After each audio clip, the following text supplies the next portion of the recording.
Hello നമസ്കാരം.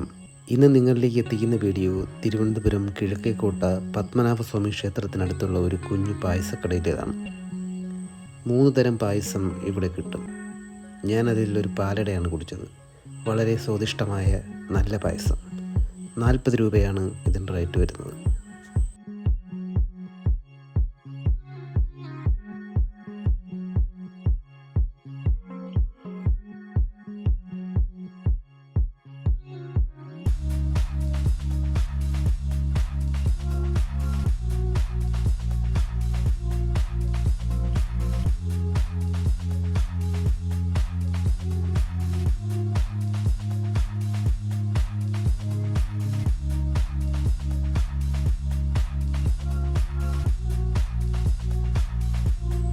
എല്ലാവരും video like ചെയ്യുക, സബ്സ്ക്രൈബ് ചെയ്യുക.